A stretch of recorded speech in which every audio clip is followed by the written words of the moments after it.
Buenas tardes para todos y bienvenidos a la segunda entrega del curso de Filosofía Cuántica que estamos compartiendo todos los jueves a la misma hora por el canal Libre Conciencia.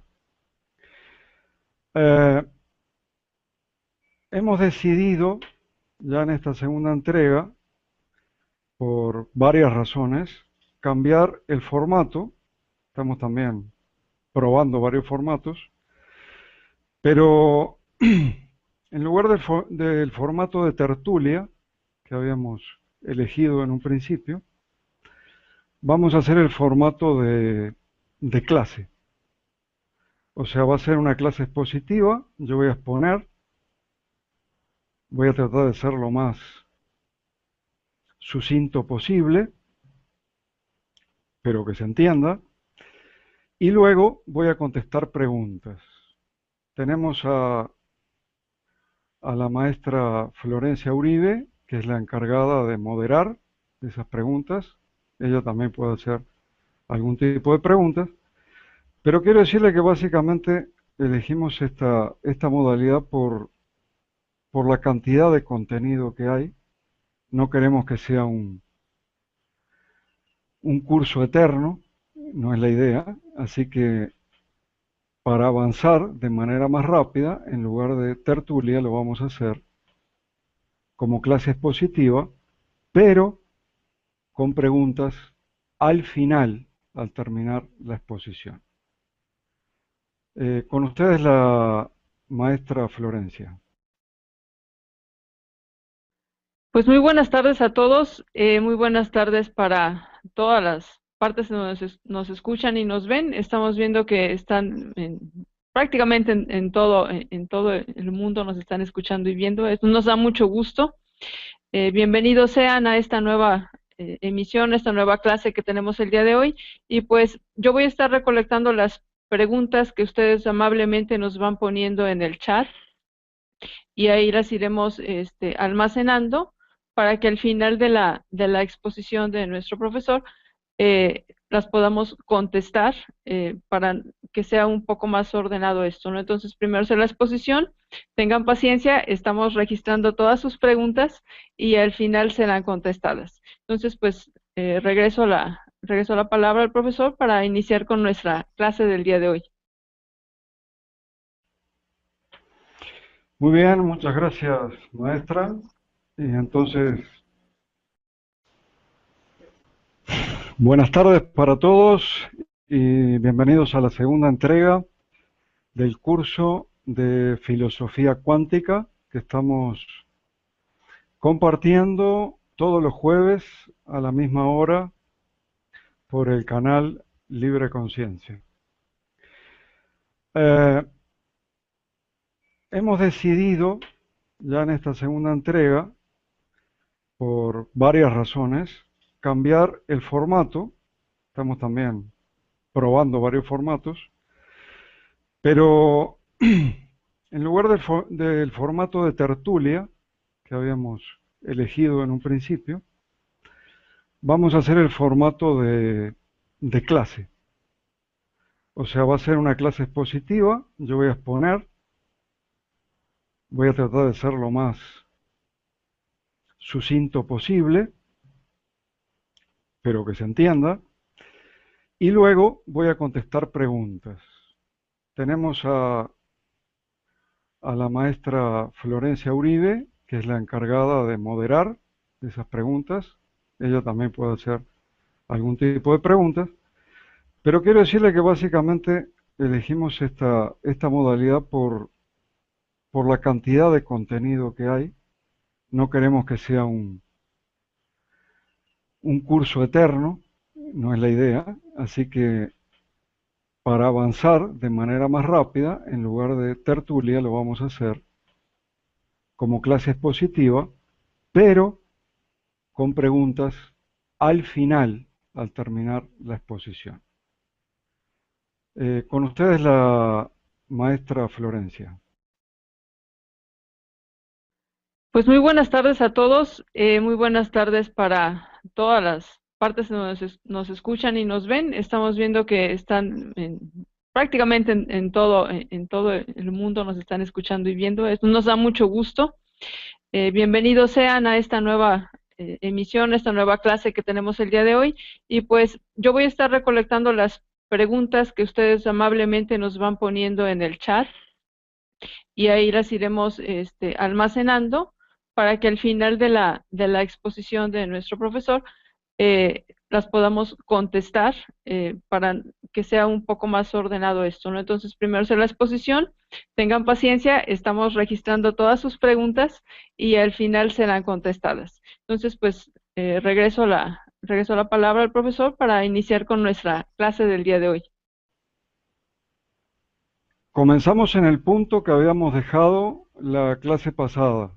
O sea, parto del supuesto que todo lo que se explicó la clase pasada, ustedes ya lo escucharon, lo vieron, ya vieron cómo es mi estilo. Yo hago una presentación, pero es una mezcla entre presentación y apuntes, o sea, les estoy haciendo sus propios apuntes. Eh, por lo tanto, cuando ustedes ven una clase anterior, no solamente escuchan lo que estoy diciendo, sino que también pueden frenar y pueden leer, porque allí tienen mucho más de lo que yo estoy diciendo. En esta clase, si no va bien, en tiempo, vamos a hablar de Heráclito, los órficos, los pitagóricos y Parménides, que no es un orden normal, después les voy a explicar por qué lo doy en ese orden. Y empecé con un breve glosario, porque son palabras que se usaban en esa época en Grecia, y es muy, muy importante que se entiendan antes de empezar con la exposición. La primera palabra que nos vamos a encontrar más adelante es nous. El nous, para Platón, y cuando uno tiene que hacer una definición de un término griego, generalmente va a Platón o Aristóteles.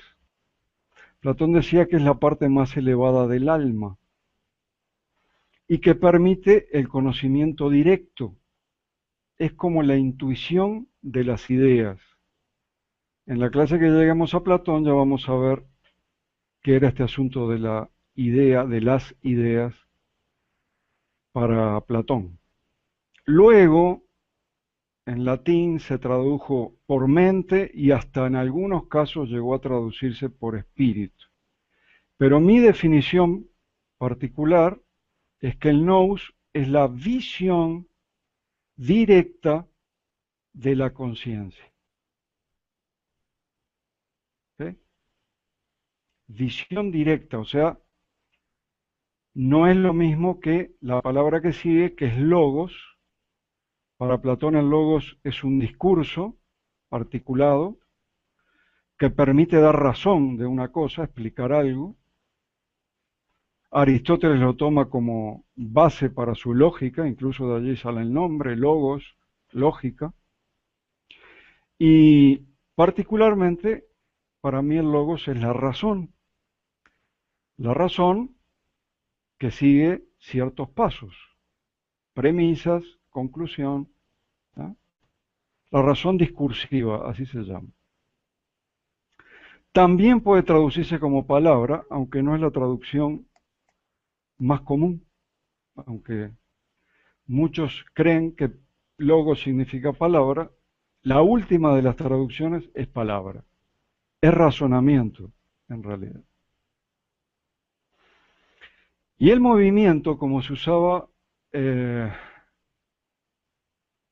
esa palabra como se usaba en la antigua Grecia, en la filosofía griega, no es el mismo movimiento que nosotros estamos acostumbrados, o sea, no es desplazarse de un punto A un punto B, no. El movimiento, y todos los historiadores de la filosofía lo traducen como movimiento, es cambiar de un estado a otro, es el eterno fluir de la naturaleza.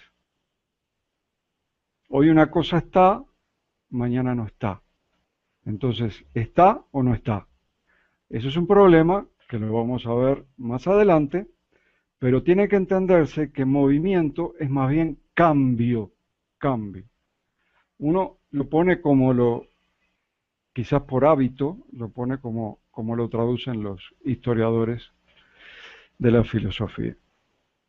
Y en la clase pasada nos habíamos quedado con Anaximandro, y Anaximandro pertenecía a una escuela que se le dice la escuela de los jonios, y se le llama así porque fue una escuela que se extendió por las ciudades de Jonia, son las ciudades que están, las ciudades costeras que están al oriente del mar Egeo, lo que hoy es Turquía.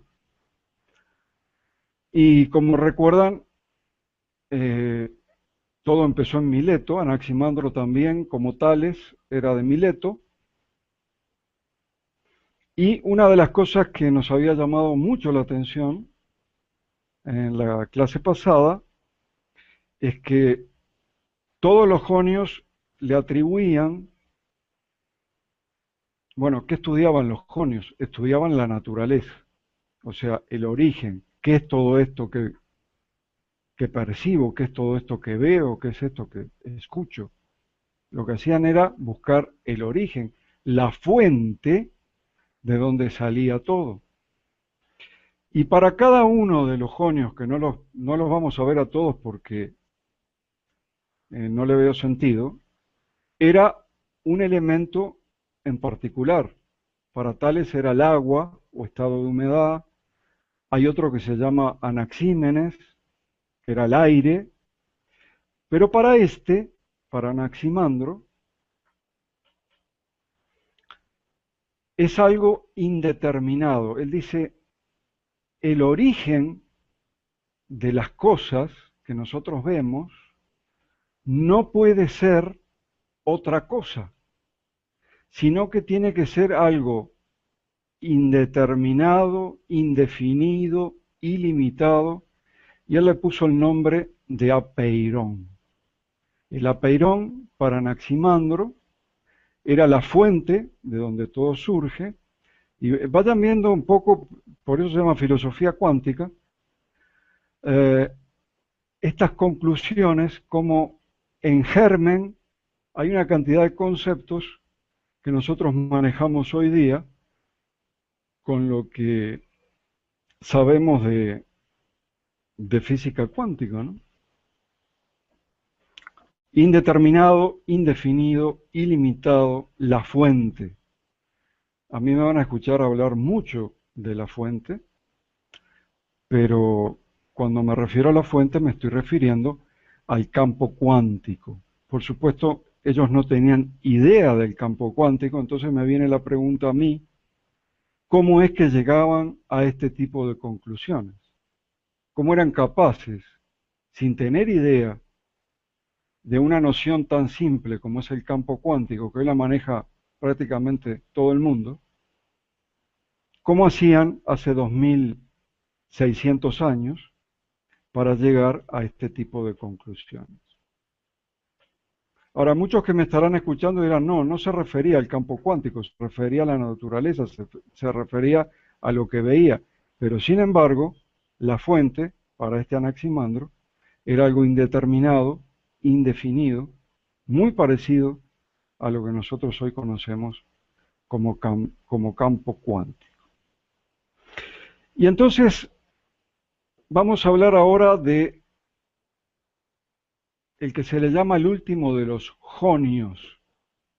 Si bien da un paso gigante y se pone mucho más adelante de la escuela jonia, vivía en una ciudad de la región jonia, o sea, vivía en Éfeso. Heráclito de Éfeso. Cronológicamente se sitúa entre Pitágoras, a quien él critica mucho, y Parménides, que parece ser que fue al revés y lo criticó a él. El tema es que era el hijo de una familia aristócrata, distinguida, no tenía necesidad de pasar ningún tipo de problemas en la vida, estaba destinado a tal vez a gobernar, pero en favor de su hermano renunció a todos sus derechos reales y se dedicó a enseñar filosofía.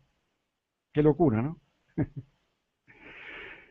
Lo llamaban el oscuro, los demás filósofos, por la forma que tenía de escribir, como tenía influencia pitagórica también, tal vez de ahí venía, pero escribía en forma de aforismos, que son sentencias concretas, afirmaciones concretas que no siempre se entendían y mucho menos en aquella época. Entonces le decían el oscuro. Algunos historiadores lo llamaban el melancólico. Si ven ahí las figuras que les puse, cómo se lo imaginó un artista, ahí lo ven apoyado sobre su mano, así sería, escribiendo con cara de melancolía.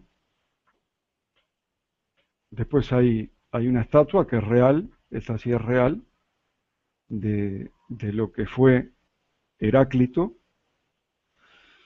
Y bueno, Heráclito enfatiza, primero, enfatiza y afirma el eterno fluir de todas las cosas, el movimiento, lo primero que mencionamos lo que mencionamos en el glosario. Todo fluye, decía Heráclito, nadie se puede bañar dos veces en el mismo río, porque aunque el río sea el mismo, como el río fluye, el agua ya no es la misma, y yo le agregaría, y la persona tampoco es la misma. Piensen ustedes cuando eran niños y ahora mírense al espejo y a ver si son la misma persona.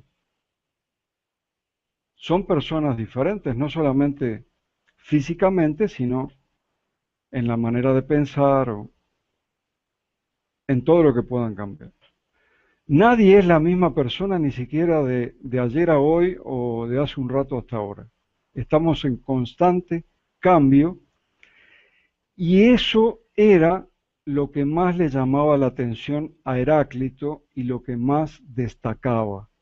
La naturaleza está en constante cambio. Por eso el principio para Heráclito, el arjé que se llamaba, era el elemento menos consistente, el que siempre está cambiando, el fuego.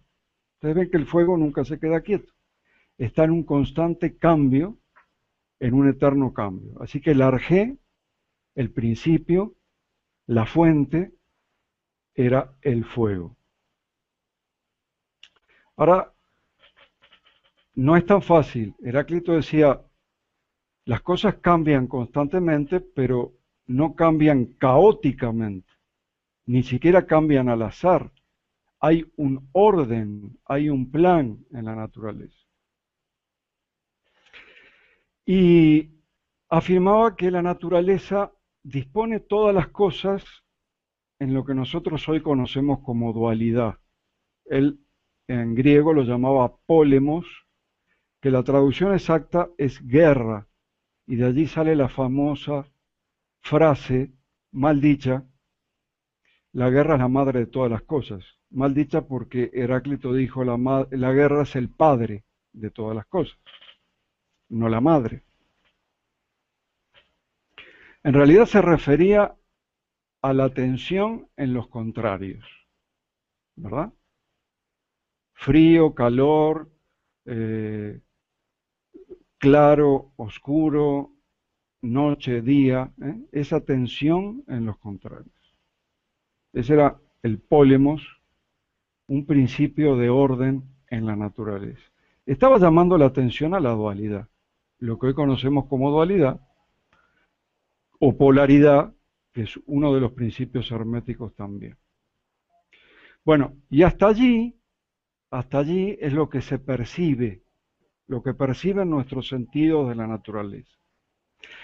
Sin embargo, el mismo Heráclito tiene afirmaciones que van mucho más allá de la escuela jónica y van incluso mucho más allá de los pitagóricos y lo acercan a otro que vamos a ver después, que es a Parménides. Parménides ya vivía en la Magna Grecia, no era costeño, como se dice acá en México, sino que ya vivía en la Magna Grecia, en una ciudad llamada Elea. De ahí sale la escuela eleática de Parménides, eh, que ya trataba un tema muy diferente al tema que trataban los jonios, que era la fuente y el origen de todas las cosas. O sea, los jonios estaban problematizados por las cosas particulares. Y Heráclito, si bien es de lo primero que habla, también se refiere a algo más. Ya dijimos que el principio para él es el fuego. ¿Bien? Pero hay una frase, hay un aforismo de Heráclito, eh, textual aquí, a ver si le suena, a ver si lo asocian con algo que nosotros decimos muchas veces. Decía que es juicioso confesar que todas las cosas son uno. Hace 2600 años de esto. Todas las cosas son uno. Heráclito. Un poco menos de 2600 ya. Ya estamos acercándonos un poco más. Por otra parte, Heráclito habló mucho del logos. En sus aforismos, Heráclito es famoso por tratar el tema del logos. Sin embargo, distinguía dos logos diferentes. El logos particular, que es el que tienen las personas, esas personas que creen que siempre tienen la razón, decía él. Ese logos crea una realidad particular, crea un mundo particular y no es el método para llegar a la verdadera realidad. Y luego hablaba de un logos que es común a todos, sin importar el grado de logos particular que tenía. A ver si me explico. Si yo tuviera que recurrir a un filósofo griego y decir, bueno, el más inteligente aparentemente de todos, tendría que hablar de Aristóteles o de Platón, tal vez más de Aristóteles en el sentido de que fue el que más investigó y el que afirmó cosas que se están utilizando hasta hoy, en lingüística, por ejemplo. Pero él decía, ese otro logos común de que todos lo tenemos, es el que nos puede acercar a otra palabra que usaba él, que era el sofón. El sofón es una palabra neutra, parecido a Sofía, que es sabiduría, pero es neutra, es lo sabio. Y ese sofón, decía Heráclito, es uno y es eterno.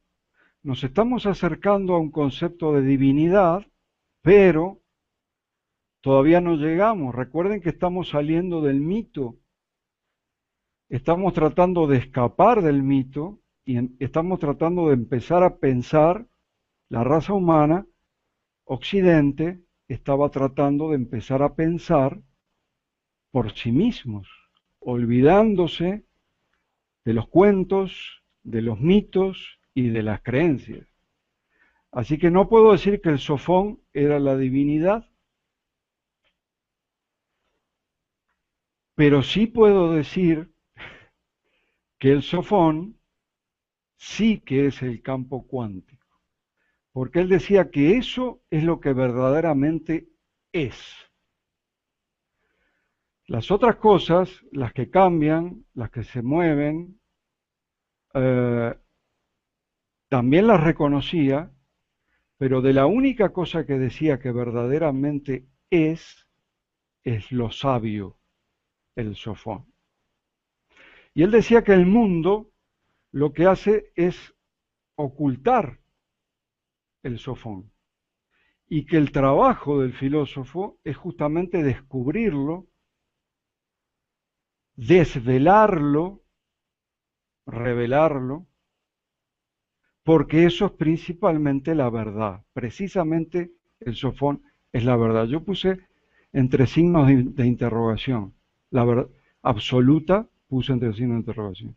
Él decía que es la verdad. Verdad en griego es aletheia.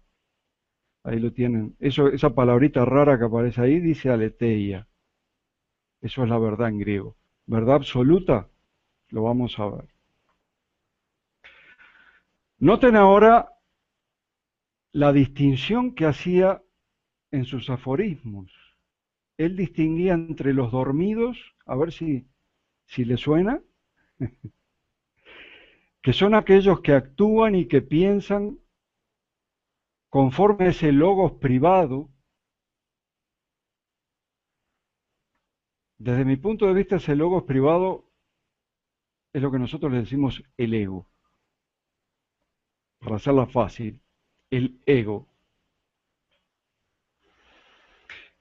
El ego siempre quiere tener la razón, siempre quiere dominar, para el ego siempre hay algo que está mal, en fin, no tiene un ser propio, es un constructo realizado sobre la base de una supuesta identidad, de recuerdos, pero no es lo que llega a la verdad. Entonces distinguía a los dormidos, literalmente, y a los despiertos, que son aquellos que habían descubierto el nous. En realidad él le llamaba el logos común a todos. Ahí no importa el coeficiente intelectual, o sea, no importa la diferencia de inteligencia. El nous es común a todos los seres humanos. Entonces los despiertos son los que lograron descubrir el nous y lograron entender que las cosas son lo que son y no pueden ser de otra forma. O sea, no están estresados ni están preocupados porque no se guían por el ego, o sea, el logos particular, se guían por el nous, que es la visión conciencial, la visión de la conciencia. Yo esperaría que esto se esté entendiendo, pero no solamente que se esté entendiendo, sino que esperaría que ustedes vean, capten, que de las cosas que nosotros estamos hablando hoy, en el 2015, ya se habían dicho hace 2500 años. O sea, no inventamos nada. Lo que hacemos es descubrir cosas. Finalmente Sócrates tenía razón. Tenemos todo adentro. ¿Cómo hacía esta gente sin los descubrimientos que tenemos ahora para llegar a estas conclusiones? Bueno, lo hacían a través de lo que ellos llamaban el nous. El hombre, decía, como un objeto más de la naturaleza, como una cosa del mundo, está sujeto al devenir, pero posee ese nous y entonces es capaz de conectarse, de comunicarse con el sofón. No es el sofón, porque si fuera el sofón, se convertiría el hombre en lo único que es. Mucho más adelante en la historia de la filosofía se utiliza eh, el ser necesario. Después vamos a distinguir. Una cosa es el ser necesario y otra cosa es el ser contingente. Tenemos en común todos nosotros que somos, ¿verdad? Tenemos diferentes características y las cosas tienen diferentes características, pero en común tenemos el hecho de que somos. Ahora, ¿somos seres necesarios? No, hay un solo ser necesario que es aquel que hace que las demás cosas sean. Todo lo demás podría no haber sido.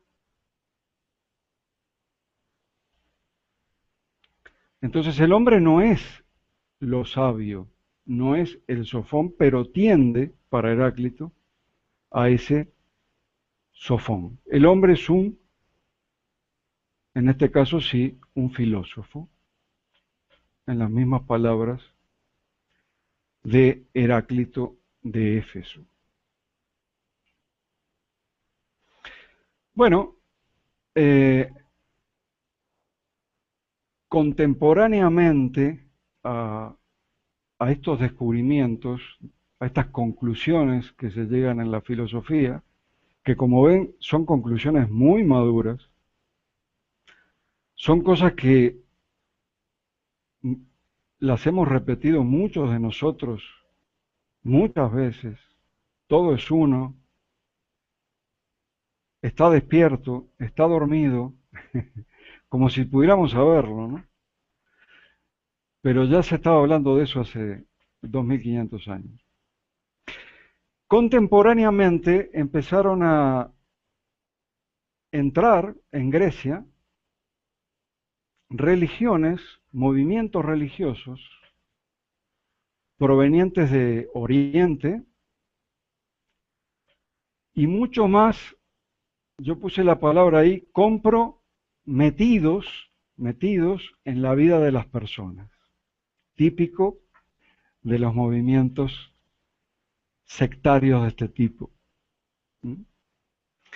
Eran lo que se llamaban religiones mistéricas, pero esto viene de muchísimo antes. Recuerdan la clase pasada que hablábamos de la hermandad babilónica, después vienen las escuelas de misterio egipcias. En Grecia también hubo escuela de misterios y la principal, la que tuvo más, la que ganó más adeptos, es la llamada orfismo, que proviene o se le atribuye a Orfeo, que pudo haber sido un músico fenomenal de Tracia, que habría vivido justamente en el siglo VI antes de Cristo, o pudo haber sido un mito o alguien creado por la mitología. Pero ahora se están preguntando, ¿no era que pasamos del mito al logos? ¿Qué está haciendo el mito ahora acá?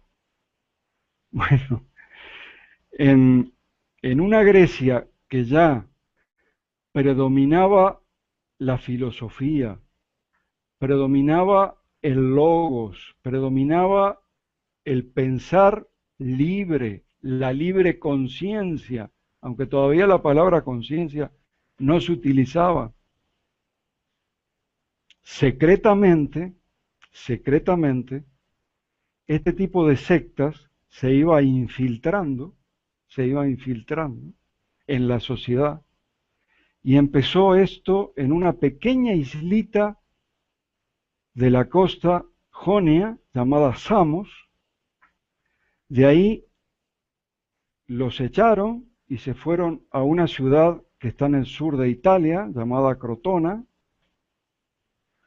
y se esparcieron por todo el sur de Italia y Sicilia, que es muy grande, y tuvieron una cantidad de adeptos. El pitagorismo que no fue solamente de un tal Pitágoras, sino que fueron también muchas escuelas que se manejaban de manera similar al orfismo, o sea, de alguna manera el orfismo había penetrado en el pitagorismo.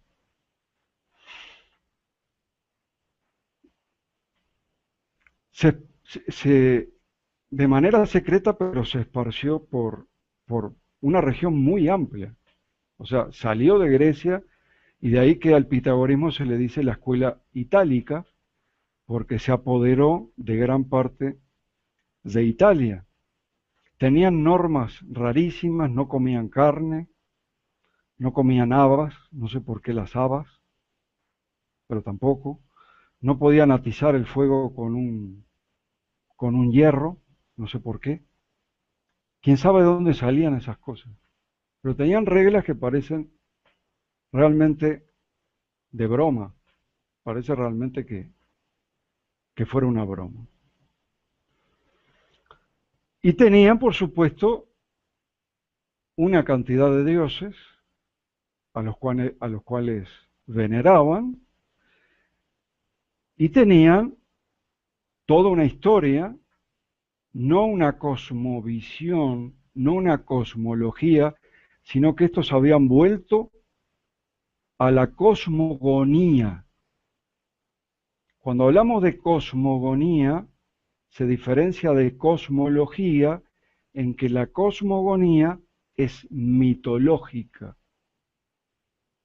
proviene de mitos que, como dijimos la clase pasada, pueden haber sido fruto de algo que realmente pasó. Pueden haber tenido su origen en algo real, o puede ser que no, nunca se sabe.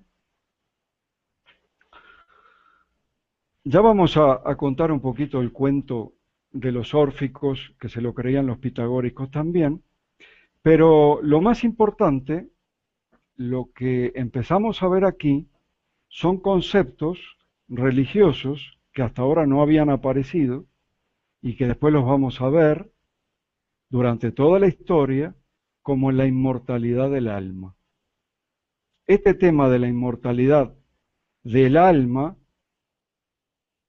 es una cosa que viene del orfismo y del pitagorismo.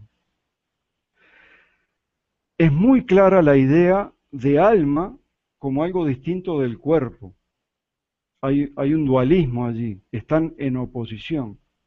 El cuerpo es algo sin mayor importancia, sería como la cárcel del alma, sería como lo que nos aprisiona, y lo que realmente importa es ese alma que reencarna muchas veces.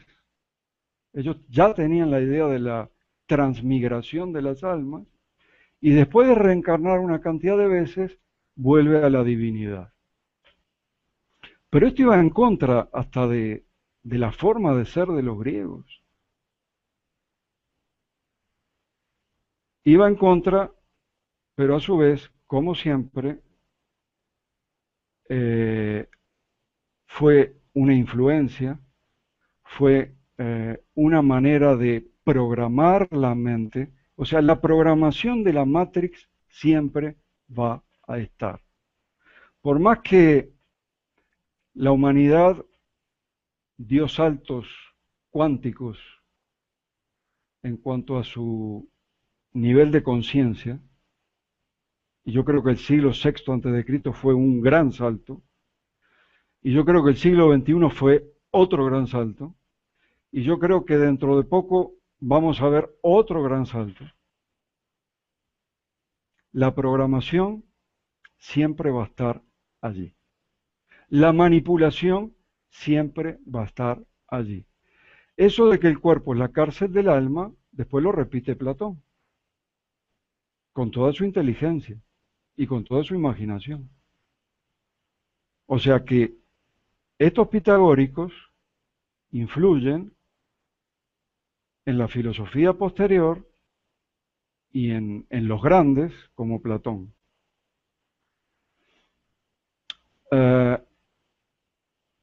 totalmente contrarios a la visión griega, a la nueva visión griega basada en el logos, que hablaba de una vitalidad y hablaba de, o partía no de cuentos, sino de cosas que salen de nuestra mente. Bueno, aquí les escribí el mito básico, que es un cuentito como como para niños, pero no tiene nada de inocente el cuentito, porque gracias a este cuentito viene otra idea religiosa, que es la idea de pecado. Resulta que Zeus, el padre de todos los dioses, tuvo un hijo llamado Dioniso. Y tuvo la brillante idea de querer poner a Dioniso en su lugar para que gobernara. Entonces los titanes, que eran los eternos enemigos de los dioses del Olimpo, lo que hicieron fue cortarlo en pedacitos a Dioniso y comérselo. Viene la diosa Atenea, y lo que hace es salvar el corazón. Ya empezamos con el corazón como un símbolo. Después nos preguntamos por qué al alma le decimos corazón. Ahí empezamos con el corazón como un símbolo. Zeus se traga ese corazón y engendra a Dioniso, a otro Dioniso. Por eso su nombre significa el dos veces nacido. El dos veces nacido. Primero mata a los titanes con el rayo, los cocina, los deja hechos cenizas, y de esas cenizas de los titanes que habían ingerido la carne de el dios Dioniso, ¿quién creen que surge de acuerdo a este mito? El hombre. Entonces el hombre, y acá viene toda la explicación mítica, va a tener una parte dionisíaca, que es su parte buena, su parte álmica, que hay que cuidar, hay que proteger, hay que cultivar, y después tendría una parte titánica, que sería la parte mala, mortal, despreciable, que es el cuerpo físico. Y después, tras un ciclo de nacimientos y reencarnaciones, el alma va a volver a la humanidad. Por supuesto, la propuesta moral de estas sectas, entre religiosas y filosóficas, era la purificación de esa parte dionisíaca, buena, llamada alma. ¿Cuál era el pecado original acá? Pues haberse comido al hijo del padre.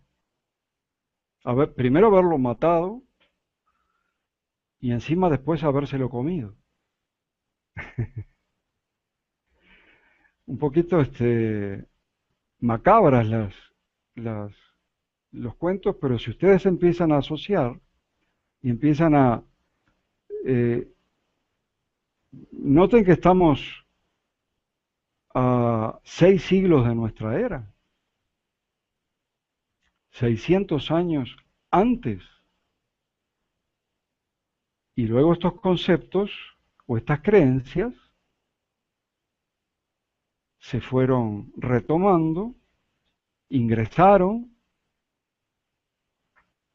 y muchas, por ejemplo, la palabra carne, que es la parte titánica, la parte despreciable, en griego se decía soma. Ese soma, de ahí sale somatizar. Cuando yo somatizo es cuando tengo una enfermedad que viene del alma, pero la provoco en el cuerpo. Si ustedes van al Nuevo Testamento, lo van a encontrar muchas veces, especialmente en las cartas de San Pablo. La misma palabra, la carne, lo pecaminoso, el soma. eh, el que tiene que expiar sus culpas. La culpa y el miedo,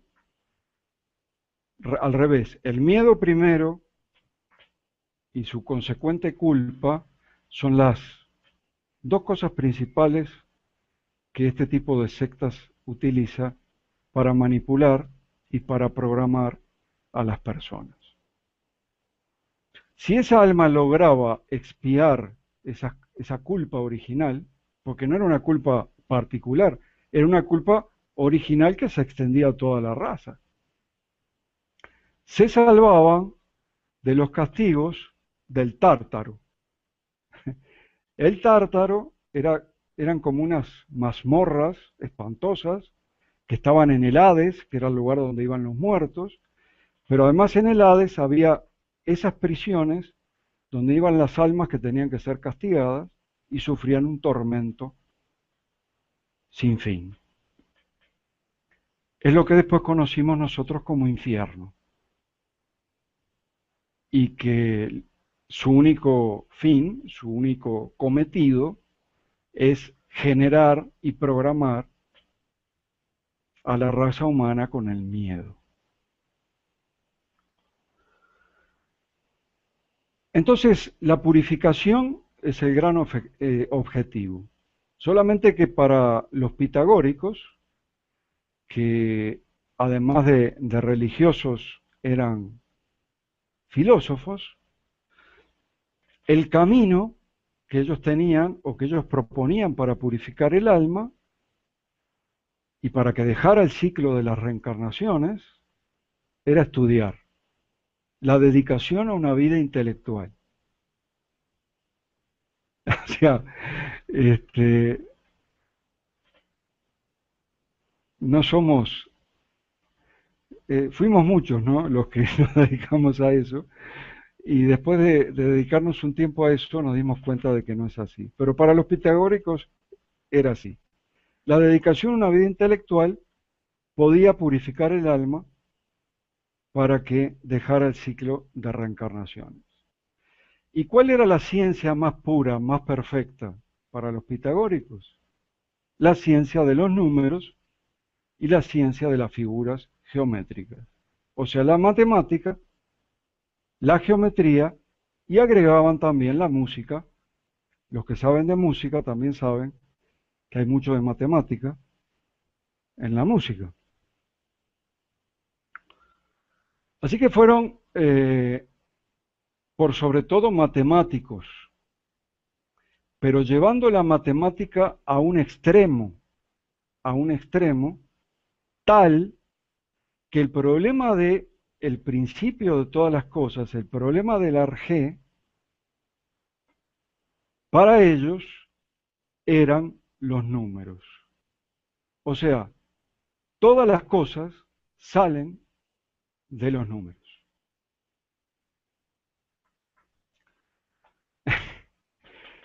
Es una postura interesante, es una postura que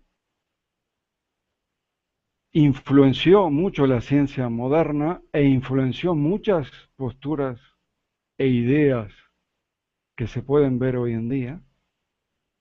Ellos consideraban que el punto geométrico era la unidad, el 1, el 2 la línea, el 3 el triángulo, el 4 el tetraedro y así sucesivamente. Pero detrás de todas las cosas que nosotros podemos percibir, el arjé eran los números. Cuando Galileo en el siglo XVI afirma que el libro de la naturaleza está escrito en lenguaje matemático, está haciendo alusión al mismo principio pitagórico que va a tener luego influencia en la ciencia moderna, pero cuando digo moderna no digo actual. Cuando uno habla de moderno tiene que hablar en filosofía siglo XVII, ciencia materialista, ciencia mecanicista, ciencia fundamentada en la matemática.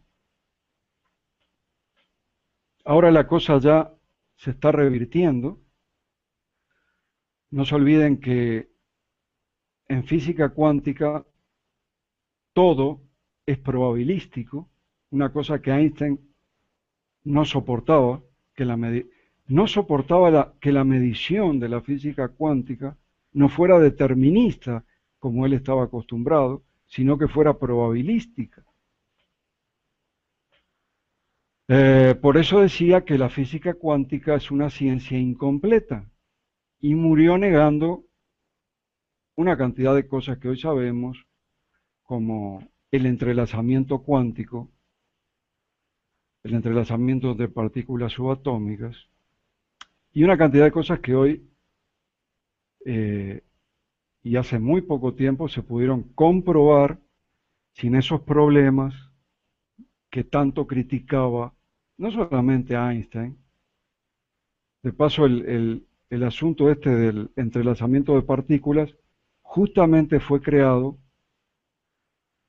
por, por tres físicos teóricos, Einstein, Podolsky y Rosen, y por eso se llama la paradoja EPR, para demostrar que la física cuántica era una ciencia incompleta. Porque la física cuántica está violando no solamente el tema de la medición exacta, determinista, sino que el principio de indeterminación de Heisenberg y una cantidad de cosas que ellos daban. Es decir, era una locura que eso se pudiera afirmar como verdadero. Le salió el tiro por la culata. Yo respeto mucho a Einstein, pero en este caso le salió el tiro por la culata porque la paradoja EPR finalmente queda comprobada. Ya lo hablé este, en otros videos, pero me lo pueden preguntar y puedo acercarles eh, pruebas, bibliografía, dónde se hizo el experimento, cómo se hizo el experimento, por qué es un experimento que ya no tiene fisuras, qué pasa con esto de la medición probabilística, cómo arreglaron eso, la cosa es que lo arreglaron. Muy bien, y después de esta incursión, en el medio del logos, un mito que influenció mucho más de lo que nosotros nos podemos imaginar, mucho más de lo que nosotros nos podemos imaginar. Volvemos ahora sí a la escuela de la Magna Grecia, ya ahora estamos hablando, ya empezamos a hablarlo con Heráclito, pero ya con Parménides estamos hablando de un grande, aunque de Parménides nos queda solamente un poema. Platón le dedica todo un diálogo, y probablemente sea el diálogo más importante de toda la colección que tenía Platón. Aristóteles también le dedica mucho, o sea, fue muy reconocido como filósofo en toda Grecia, Parménides. Era de la ciudad de Lea, como dijimos, y aunque no es el que inició la escuela eleática, se le atribuye a otro, sin duda fue el más importante de esa escuela. Entonces se dice en filosofía que con Parménides y a la vez con Heráclito, lo que pasa es que a Parménides lo ponen como en contraposición a Heráclito, y yo pienso que no es así. Pienso que, no, que estaban hablando de dos cosas totalmente diferentes, no que uno contradecía al otro, sino que estaban hablando de dos planos totalmente diferentes. Pero se dice que con Parménides la filosofía pasa de ser cosmología, ¿ya?, la fuente de las cosas, el origen de las cosas, a ser metafísica, u ontología, que viene del on, que significa ser. Y metafísica se le llamó mucho después, metafísica la verdad que es una palabra, la gente cree que metafísica es todo lo que está más allá de lo físico. Tampoco es así. Es un nombre que yo no creo en la casualidad, pero fue algo fortuito que se llamara metafísica. Algún día se los contaré, pero no tiene nada que ver con las cosas más allá de la física. Lo que tiene que ver, sí, es con el ser. Bueno, ya que está, se lo cuento.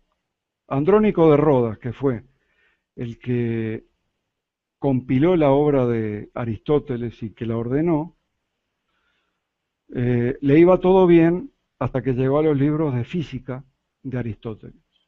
Y luego encontró otros libros que no tenía la más mínima idea de lo que se trataba, así que les puso metatafísica, o sea, aquellos que están al lado de los libros de física, que no sé ni de lo que hablan, pero están más allá de los libros de física. O sea que metafísica no significa que trata de cosas más allá de lo físico, porque la metafísica trata de las cosas físicas, en tanto que son, en tanto que tienen ser, en tanto entes. Las cosas son diferentes, ¿ok? Como ya dijimos, pero ¿qué es lo que reúne a todo? Que son. Son diferentes, pero son. Y de eso trata la ontología, ontos, ente, on, ser, y la después llamada metafísica, que después vamos a hablar un poquito más si hay alguna diferencia, o yo para mí no hay ninguna diferencia. Vuelvo a repetir, uno de los objetivos principales de este curso es mostrar de que las cosas que nosotros decimos y afirmamos no son nuevas. Parménides no solamente descubre el ser, lo que es, sino que descubre el método para llegar al ser, que ya no es el logos, sino que es el nous, y ya explicamos lo que es el nous. Luego los latinos tradujeron ese nous por mente, eso ya lo dijimos. Entonces, ¿qué es el ser? Acá no van a ver un principio, acá no van a ver eh, una búsqueda del origen de las cosas, sino que acá nos trasladamos directamente al ámbito del ser. Nos trasladamos directamente al campo cuántico. En filosofía, el ser. El ser es, dice el poema de Parménides textual. El ser es, lo uno es. Y es lo único que es. El no ser no es. Y esto es importantísimo.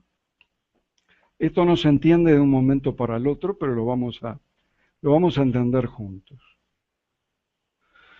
O sea que todo ese cambio, todo ese devenir, todas esas cosas que nosotros percibimos por los sentidos, eh, que ya la habían tratado los jonios, eso ya quedó atrás. Ahora estamos hablando de otra cosa. Estamos hablando de lo que realmente es. Y que no puede no ser, porque el no ser resultaría contradictorio. Del ser no puede salir el no ser, y del no ser no puede salir el ser. En el mismo poema de Parménides se habla de las dos cosas. La primera parte habla de ontología y la segunda parte habla de las cosas cambiantes. Nunca hubiera hablado de las cosas cambiantes, de las cosas particulares, si él pensara que no tenían ninguna importancia. Pero desde el punto de vista del ser, las cosas particulares, lo que vemos, para Parménides, son ilusorias. O sea que vivimos en una ilusión para Parménides. ¿Escucharon eso alguna vez? ¿Lo escucharon? Para Parménides había dos caminos, decía su poema, dos vidas, dos vías. El camino de la episteme, el camino de la verdad, que llega al ser, llega a la verdad, a lo único que es, y el camino de la doxa, que significa opinión. El camino de la opinión no llega al ser, o sea, no llega a la verdad jamás. Y ustedes saben que para una opinión siempre hay una contraopinión, y para un argumento siempre hay un contraargumento, y nos podemos pasar la vida discutiendo y nunca vamos a llegar a una verdad absoluta.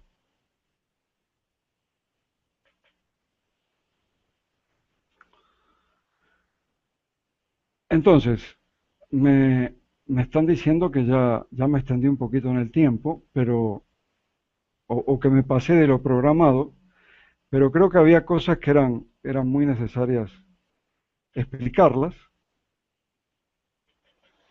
Y termino con lo que se puede decir del ser, los predicados del ser para Parménides, y traten de hacer un paralelismo con las cosas que decimos hoy y que afirmamos hoy. El ser es presente, aquí y ahora. ¿Lo escucharon? Bueno, yo creo que lo escucharon mucho. Las cosas son entes, o sea que son, y en eso son todas iguales. Quedan envueltas por el ser, quedan reunidas en una, o sea que todo es uno, el ser es uno. Cuando yo escuché esto por primera vez estudiando la metafísica actual, bueno, actual, de hace 15 años atrás, para mí no fue ninguna novedad que todo es uno, ninguna novedad. Eso ya lo dijo Parménides en el siglo V, ninguna novedad. Este ser también es inmóvil, pero en el sentido que ya explicamos del movimiento, o sea, más bien inmutable, no cambia. Es homogéneo, no tiene huecos de no ser, o sea, del ser no puede salir el no ser. Ese es el cuarto predicado, el ser está lleno, sin vacío de no ser. Es continuo y todo. Si hubiera algo fuera del ser, no sería. Y como el no ser no es, sería una incoherencia. Parece un juego de palabras, pero no lo es muy profundo. Por la misma razón, nunca nació y nunca morirá. Es ingénito e imperecedero, porque morir para el ser significaría no ser, lo cual es imposible. Estos son los principales predicados del ser, sumado a que todas las cosas que vemos son ilusorias. Y acá me siento tentado a dar una definición propia de realidad, pero se las voy a dejar en suspenso. Porque a mí me pueden decir que una cosa es ilusión, a mí me pueden decir que una cosa es un holograma, a mí me pueden decir que una cosa es virtual, y también me pueden decir que una cosa es un sueño. Pero en tanto provoque una experiencia conciencial, es real.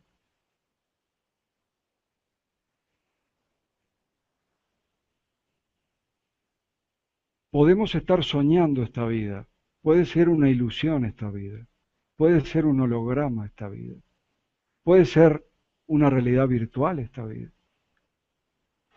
pero ¿provoca una experiencia en la conciencia o no?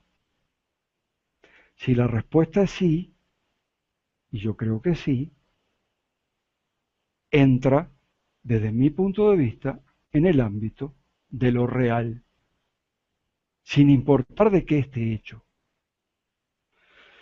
Y termino aquí con una cosa que anda circulando por Facebook, que me gustó mucho, y como no llegamos a ninguna conclusión la clase pasada sobre si podemos crear o no podemos crear, creo que lo máximo que llegamos es que sí podemos crear o sí podemos manifestar, pero estamos limitados. Y esta afirmación se la atribuyen a Einstein. Einstein nunca pudo haber dicho esto. Lo siento mucho, así que lo borré, lo de Einstein. Pero dice así, todo es energía y no hay nada más. Y es como un consejo. Busca la frecuencia de la realidad que quieres vivir. Busca la frecuencia de la realidad que quieres vivir y sólo así podrás crearla. Yo más bien diría manifestarla, porque crear a mí me suena como crear de la nada y tal cosa no existe. Recuerden que para manifestar necesitamos energía previa y una conciencia, si no, no se puede manifestar.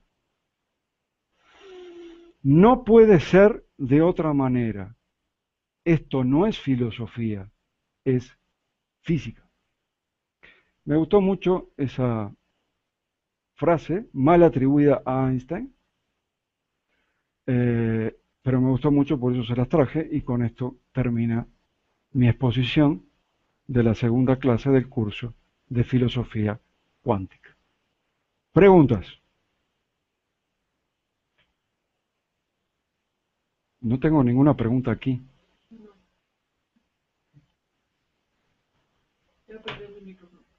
Ah, ok.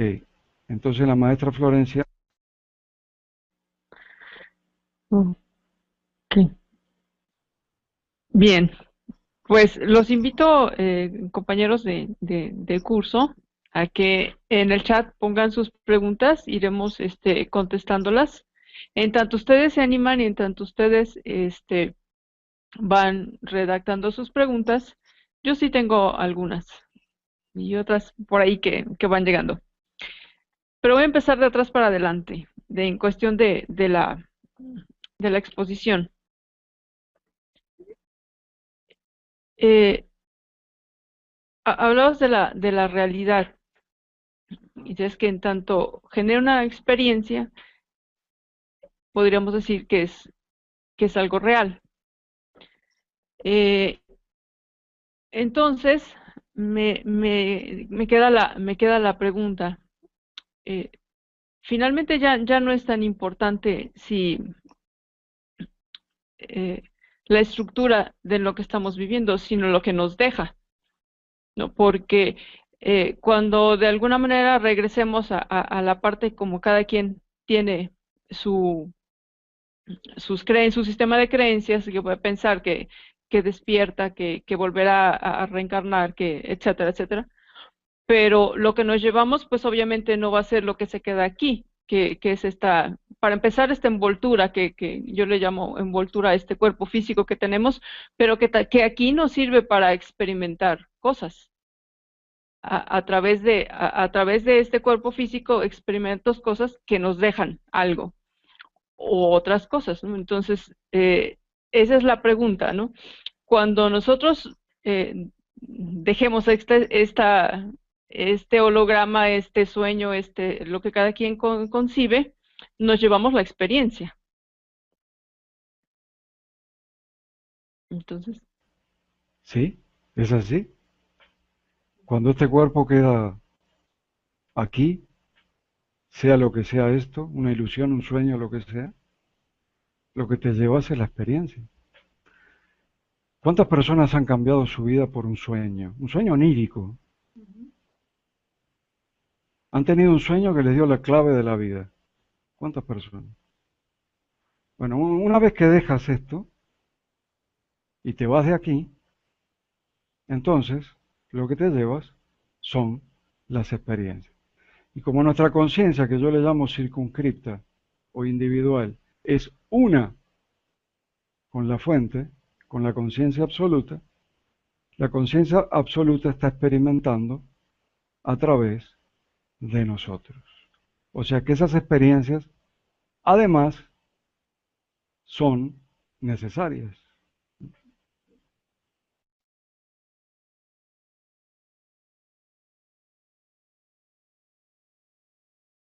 Bien. Bueno, pues hay felicitaciones. No se animan a preguntar, pero hay felicitaciones, que muy buena clase, que brillante y bueno, muchos saludos para ti y para los más. Bueno, pero entonces ahora retomo el contenido que expusiste y me asalta una duda. A través de la historia, a mí me gusta la historia. Entonces, a través de la historia vemos algunos acontecimientos que han ido, para mí, marcando el, el rumbo que toma la humanidad. Eh, a algunos que ortodoxamente se dice que son buenos, como la Revolución Industrial, por ejemplo, como la Revolución Francesa, por ejemplo, eh, como la conquista, la transculturación que experimentamos en América, en dos vertientes, ¿no? La primera de los ingleses en la parte de Norteamérica y bueno, de españoles, portugueses, algunos italianos en la parte sur. Entonces, estos acontecimientos de, en- eh, han, han influenciado el pensar de los diferentes filósofos a lo largo de la historia. Y bueno, aunque estos acontecimientos que menciono no tienen que ver con lo que exponías hoy, pero sí me quedo pensando por ejemplo, en la llegada de los órficos, llamabas, a Grecia, de, de cuando empiezan a crearse las polis en Grecia. Y entonces eso ya lo traspolo a la historia de la humanidad, ¿no? Van habiendo acontecimientos. El último, creo, fue la caída del muro de Berlín y ahora el asunto este que tenemos con los problemas de migración, ¿no? Entonces, a lo largo desde aquellos entonces, esto puede influenciar para un avance en el pensar filosófico o para un retroceso en el pensar filosófico. Filosófico, científico y desde todo punto de vista. O sea, todos influenciamos a todos y todos los acontecimientos, no todos, porque lo que no está dentro de nuestro campo, así como hay un campo universal o omniversal, también hay un campo particular. Entonces, todo aquello que sucede, y no es el último, la caída del muro de Berlín, yo creo que las Torres Gemelas te olvidaste, todo ese tipo de acontecimientos, por supuesto, que nos van influenciando y nos ayudan, aunque son horribles, aunque son espantosos, nos ayudan. Los dueños del sistema, los dueños de la Matrix, los falsificadores de la realidad, porque todo eso, también vendría la pregunta, ¿qué no es real, no? Bueno, todo eso de la programación, todo eso de la manipulación, todo lo que esté en el ámbito del ego, todo eso no es real, pero todo lo que esté en el ámbito de la conciencia sí. Y justamente este tipo de cosas, después de las Torres Gemelas, puedo hacer alusión a otros atentados, y lo último que vimos fueron los atentados de París, pero la gente ya como que tiene los ojos mucho más abiertos, ya no está mirando constantemente los informativos porque sabe de qué viene todo este tipo de cosas. No hay que explicarle las cosas de una manera como había que explicarlas antes. Entonces todo influye y la llegada del orfismo en el medio del logos sí influenció a los filósofos posteriores, pero las cosas que están sucediendo hoy, y por eso yo hablo de un tercer salto cuántico en la historia de Occidente, que va a ser dentro de poco, tiene mucho que ver con este tipo de cosas que estamos viendo, que ya no son tan vendibles. Es como que los dueños de la Matrix, los dueños del sistema, no van a poder sostener durante mucho más tiempo este teatro, esta ilusión, porque nos subestimaron. O sea, subestimaron dos cosas. Habíamos dicho que los que crearon esta Matrix son los que habían cortado la comunicación con la fuente. Aunque salieron de la fuente, cortaron, bloquearon la comunicación con la fuente. Y crearon, como hace todo aquel que corta la comunicación, lo que hace es crear una cosa que es totalmente irreal. Ahí sí que es irreal. Porque produce, no produce una experiencia real a la conciencia, desde mi punto de vista. Yo creo que esto no lo van a poder sostener por mucho tiempo más. Subestimaron desde la fuente, que es la conciencia absoluta, hasta la raza humana, que es un fractal de esa conciencia absoluta. Lo subestimaron totalmente. Entonces no lo van a poder sostener. ¿Sabe cómo se llama el último intento que van a hacer? Que ya está. Se llama transhumanismo. Ese va a ser el último gran intento de los dueños, que es tratar de convertir al ser humano en una máquina, pero ahí sí en una máquina, en un robot, que no pueda pensar y no tenga ni la posibilidad. Ya no hablemos de libre conciencia, ni siquiera de pensar por sí mismo. Próxima. Bien, pues sí, para allá van. Y por eso hablaba de acontecimientos, ponía yo entre comillas, buenos, ¿no? Porque desde la Revolución Industrial hasta acá, el, el- la explosión de la tecnología y de todos estos inventos, pues solo que como acertadamente dices, no le sale, ¿no? Y entonces el ser humano encuentra la forma de utilizar esto también para su evolución. Pero ya se animaron nuestros compañeros, ya se animaron y ya tenemos preguntas. Entonces, vamos a ver. Eh, Aurea Saray pregunta, ¿qué opinas tú, Carlos, al respecto del conocimiento de los sabios griegos? ¿Era el nous o quizá tenían acceso a un conocimiento sagrado? Muchas gracias, es una excelente pregunta. Siempre fue el nous, solamente que no lo llamaban así, ni siquiera al principio lo llamaban logos, pero siempre fue el nous,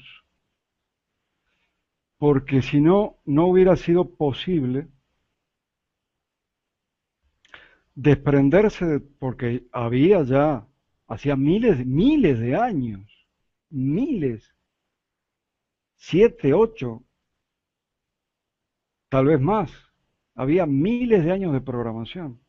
Lograron liberarse de esa programación, de esa manipulación mental, lograron empezar a pensar por ellos mismos y lograron llegar a conclusiones como la conclusión de Anaximandro, por ejemplo, de que la fuente de todas las cosas es algo indeterminado, ilimitado, y no es algo manifestado. ¿Cómo llegó Anaximandro a eso? A través del nous, a través de la visión de la conciencia. Ningún conocimiento mágico, ningún conocimiento mitológico, a través del nous, que lo seguimos teniendo hoy nosotros aquí. por suerte. Gracias por la pregunta. Excelente. Eso me indica que se está entendiendo. Próximo. Próxima.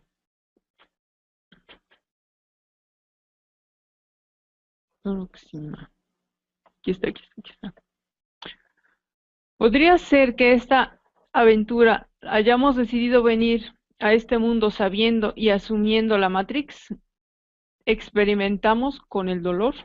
Pregunta Eileen Moreno.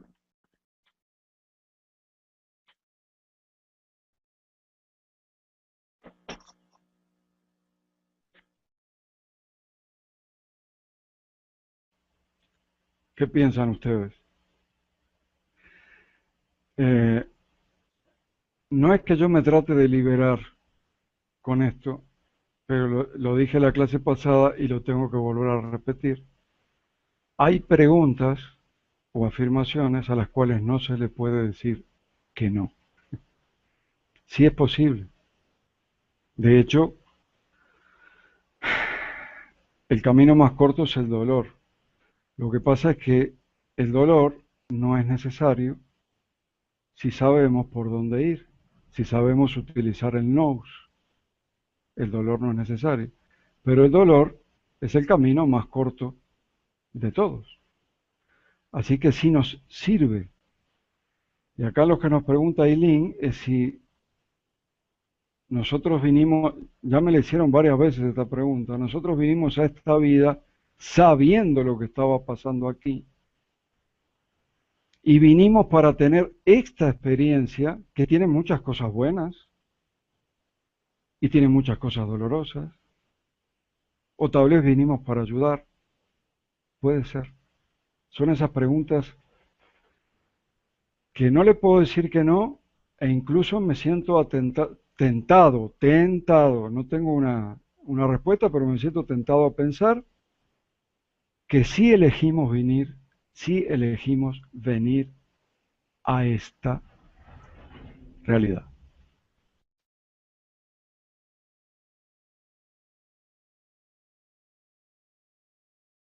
Bien, siguiente.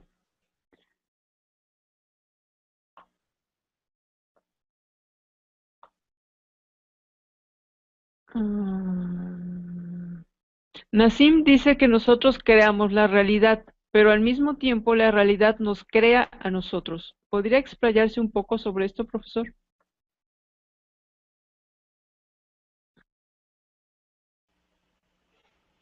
Sí,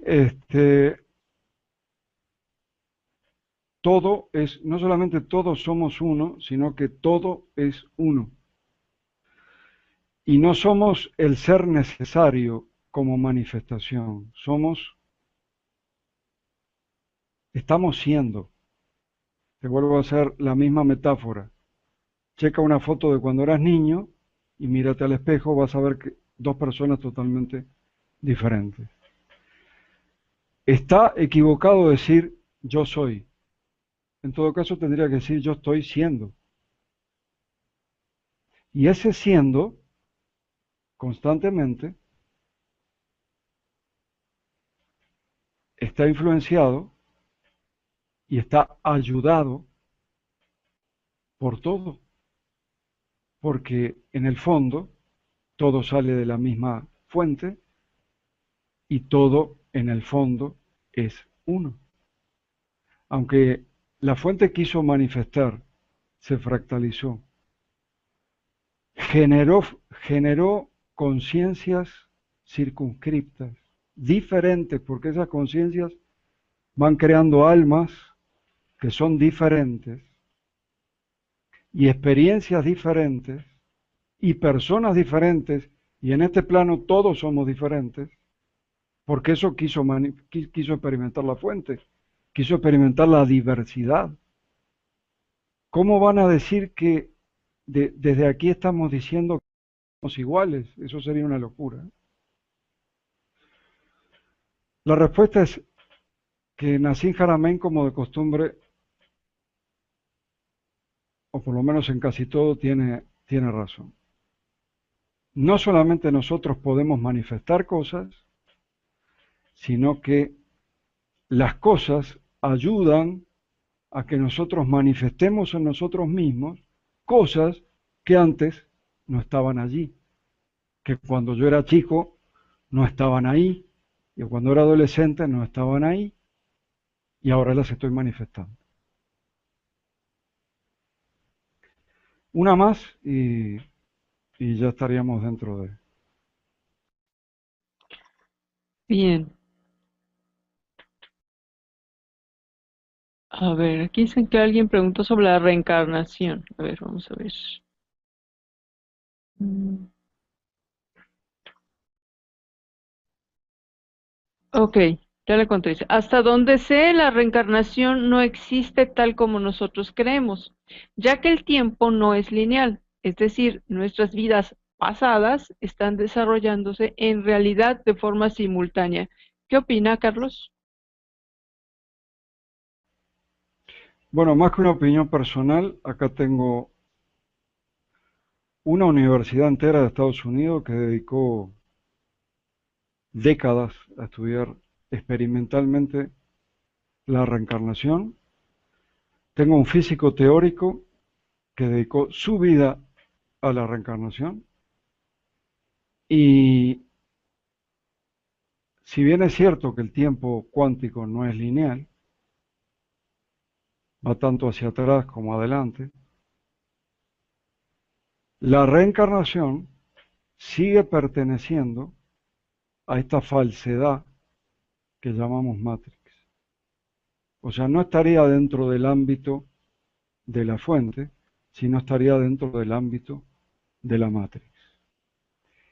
Y como tal, está comprobado a través del método científico, y allí tienes mi correo electrónico, allí te puedo mandar material, pruebas, está comprobado que la reencarnación existe.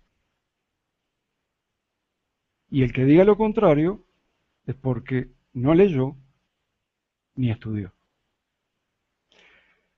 Sin embargo, repito, no pertenece al campo cuántico, porque en el campo cuántico el tiempo no es lineal, pertenece a la Matrix.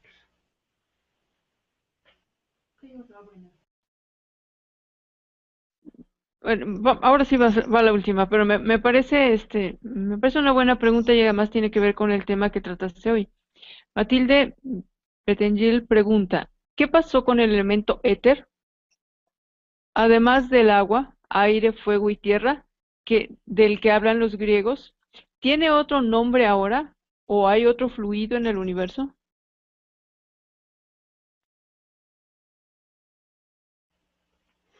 Bien, esta sí, ya, ya es la última. Bueno, el éter es un elemento, no voy a decir mitológico, pero es un elemento ficticio. Los jonios, los físicos, los que trataban sobre el arjé, nunca lo mencionaron como tal. Lo máximo que mencionaron fue el aire como una materia sutil, pero no el éter como otro elemento, quizás llamarlo el quinto elemento. No pertenece a la filosofía, eso tiene otras fuentes totalmente ajenas a, a la filosofía. Eh, como toda, como toda cosa que proviene de, de algo imaginario, no es una cosa que yo personalmente la considere como importante. Se podría asociar a alguna otra cosa, pero no la considero personalmente, no la considero ni siquiera un elemento. Y de paso, ¿qué es un elemento, no? Es otra manifestación. ¿Existen los elementos por sí mismos? Son todas manifestaciones del campo cuántico. Así que podríamos asociar ese éter con alguna otra cosa, pero no es un elemento ni una realidad que yo considere, por lo menos en mi cosmovisión. Quiero anunciar aquí que mi cosmovisión no es cerrada. Mi cosmovisión no es cerrada. Está abierta a- al análisis crítico, está abierta a la discusión. A mí sí me cabe la posibilidad de estar equivocado, me cabe. Por lo tanto, con las únicas personas que no puedo hablar es con aquellas que no les cabe la posibilidad de estar equivocados, ¿sí? Pero respeto toda postura. Quiero decir a la persona que preguntó esto que tengo amigos de todo tipo de creencias, de todo tipo de ideas, y las respeto. Y que mi cosmovisión personal es abierta. Y estoy dispuesto a intercambiar y estoy dispuesto a discutir. El éter no está dentro de mi cosmovisión. Espero haber contestado la pregunta y entonces aprovecho aquí para agradecerle primero a todos ustedes porque han participado y han participado muy bien, todas las preguntas excelentes. Eh, Algunas denotan una comprensión profunda de estos temas. Agradezco también a la maestra Florencia por las preguntas que hizo y por leerme las preguntas de ustedes. Pasa que ustedes preguntan en YouTube y yo estoy en Hanout, entonces no tendría que escribirlas otra vez, es más fácil que las lea. Pero muchas gracias.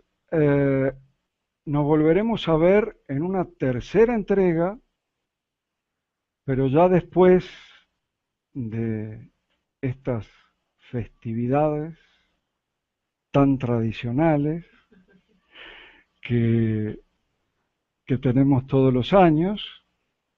Así que el próximo encuentro va a ser en enero, tendría que fijarme, el primer jueves de enero, así lo dejamos, el 7 de enero. Esta sería la tercera clase del curso de filosofía cuántica. Y desde aquí, un cariñoso saludo para todos los que nos están escuchando desde otros países, los que están en México también, y que todos tengamos un buen 2016, es mi deseo desde el alma, desde el corazón, que también se le dice. Nos vemos en la próxima.